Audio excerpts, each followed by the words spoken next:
Hello সবাইকে, আমার নতুন একটা ভিডিওতে তোমাদের সবাইকে ওয়েলকাম। আজকে তোমাদের সাথে শেয়ার করব পুরী সিরিজের লাস্ট পার্ট। আগের দিন তোমাদের সাথে পুরী সিরিজটা শেয়ার করা হয়নি, যেহেতু আজকের বাই বাই বলে বাড়ি ফিরে যাওয়ার পালা, আর সেই ব্লগটাই তোমাদের সাথে শেয়ার করব। তাই একটু একটু তো মন খারাপ ছিল। এই যে মালপোয়াটা খাচ্ছিলাম, সেটা হলো পুরী জগন্নাথ মন্দির থেকেই আনানো। পান্ডা কাকুকে বলে আমরা আনিয়েছিলাম, এটা পাওয়া যায়, ভীষণ ভালো খেতে হয়। যাই হোক, আমি দিদির দেওয়া জগন্নাথ মূর্তি আঁকা এই টি শার্টটা পরে রেডি হয়ে নিয়েছি।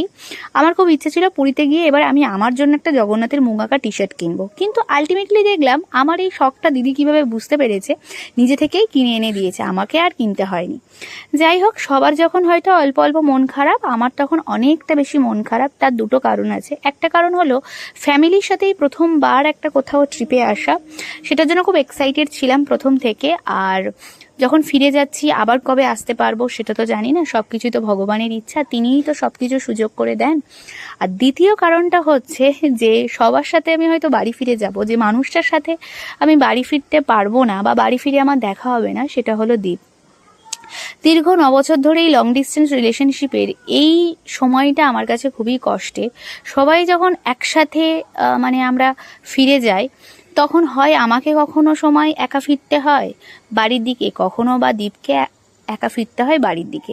এই যে কষ্টটা বা এই যে সিচুয়েশনটা, সেটা হয়তো সবাইকে বোঝানো কখনো মানে সম্ভবই নয়, কারণ এই ফিলিংসটা আমাদের দুজনের একদম একান্ত নিজের।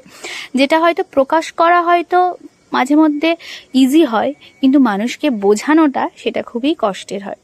যাই হোক, ভগবান নিশ্চয়ই সঠিক সময়ের জন্য সব কিছু তুলে রাখেন। একদিন হয়তো আমরাও একসাথে ঘরে ফিরবো, দুজন দুজনের হাত ধরে, সেই অপেক্ষাতেই বসে আছি। এরপর তো ট্রেনে উঠে গেছি, তোমরা দেখলেই। ট্রেনে উঠে খাবার যেরকম ছিল, যাওয়ার সময় বাড়ি ফেরার সময়ও সেরকম খাবার।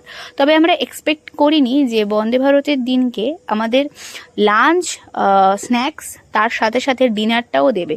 এটা আমাদের এক্সট্রা পাওনা ছিল। যাই হোক, এরপরে ট্রেন তো ঠিক সময় আমাদের স্টেশনে নামিয়ে দিয়েছিল।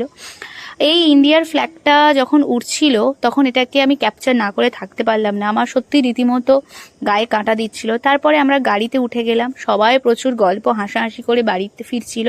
আর আমার মনে হচ্ছিল যে দীপটা এখন কি ট্রেনে বসে আছে, আদৌ কি নামলো, এইগুলোই মাথার মধ্যে চিন্তা হচ্ছিল। যাই হোক, এত সুন্দর একটা ট্রিপ কাটালাম, সেটাই মনের মধ্যে নিয়ে, তার স্মৃতি মনের মধ্যে নিয়ে, সুখের দিনগুলো মনের মধ্যে নিয়ে বাড়ি ফিরছি।